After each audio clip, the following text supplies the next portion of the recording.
Teman-teman sekalian, kalau tadi kita sudah bercerita tentang bagaimana memahami talenta kita, sekarang adalah bagaimana kita bisa terbang dengan kekuatan kita. Soar with your strengths, bagaimana kita bisa terbang dengan menggunakan talenta kita. Saya ingin mundur sedikit. Saya pada suatu saat, di beberapa saat yang lalu ditanyain sama seorang coach, ya. Dia tanya, what do you get paid for? Anda dibayar untuk apa? Ini pertanyaan yang sangat unik dan ini sering dipakai oleh coach dari Strengths Gallup ya untuk menanyakan orang. Sebetulnya untuk menghentak, sebetulnya kamu itu dibayar untuk apa? Yang pertama kali saya katakan adalah, oh Pak, saya punya beberapa perusahaan. Lucu. Dia bilang, saya tidak tanya kamu sekaya apa. Kurang ajar juga ya. Lalu saya bilang, oh Pak, saya CEO dari BWI. Wah gitu. Dia bilang, saya tidak tanya jabatanmu apa. Wah, wasing juga ya. Akhirnya saya ngomong, berdebat panjang, diskusi panjang. Saya mengkristalkan sebenarnya saya sebagai pemilik beberapa perusahaan, sebagai CEO, sebagai partner dari orang-orang, sebagai seorang trainer, sebagai seorang dosen. Sebenarnya saya dibayar itu atas saya layak dapat duit banyak itu untuk melakukan apa? Ini butuh kristalisasi waktu yang cukup panjang. Akhirnya saya temukan. Saya bilang, saya dibayar itu untuk menginspirasi orang lain. Wah, ketemu. Saya senang banget itu ya. Jadi pekerjaan kita itu ada 3. Satu adalah menginspirasi orang lain. Ini yang besarnya, menginspirasi. Yang kedua, menunjukkan jalannya. Dan yang ketiga, memberikan sinyal-sinyal. Apa yang perlu, apa yang tidak.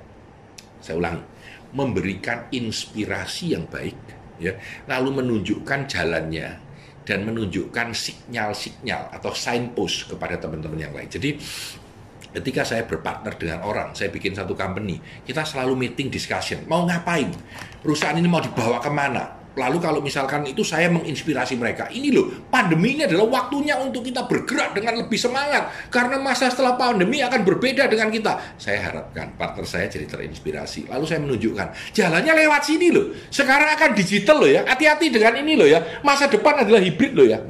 Lalu saya beri sinyal untuk signpost. Kamu harus belajar IG, kamu harus belajar ini, kamu harus belajar ini, kamu harus belajar ini. Ini pekerjaan saya. Baik saya sebagai pemilik perusahaan ketika saya meeting dengan para manajer. Baik saya sebagai partner di dalam salah satu bidang usaha kita.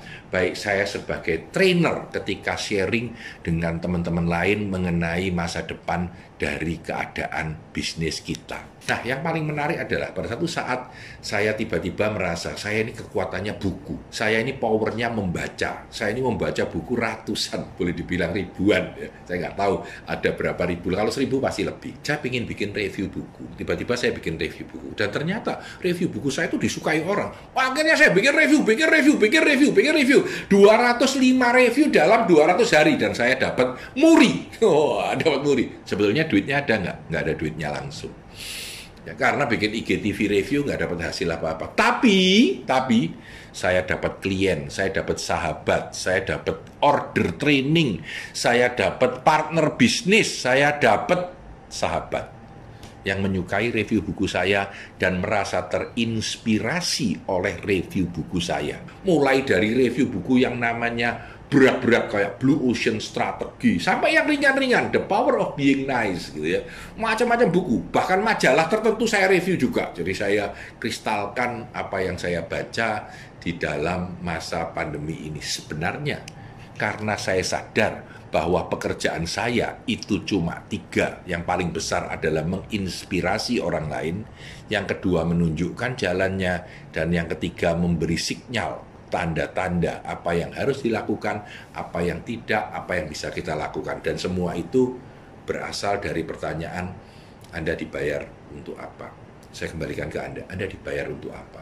Banyak orang bilang, oh Pak, saya dibayar untuk memberikan untung kepada perusahaan, untuk supaya perusahaan saya cuan. Loh, kalau kamu mikirnya cuma menghasilkan untung, Anda tidak akan berpikir besar. Ada seorang penjual sepeda motor Honda yang ketika saya tanya, kamu dibayar untuk apa? Jawabannya keren.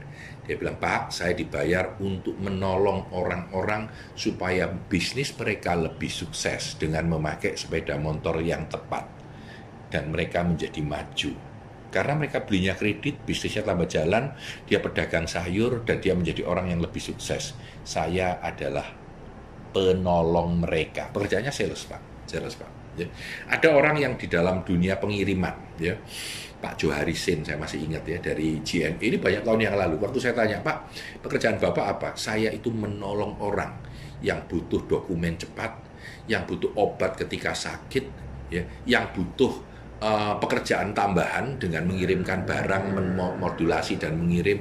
Itu saya membantu mereka semua menjadi lebih sukses. Itulah pekerjaan JNE. Keren banget ya, keren banget.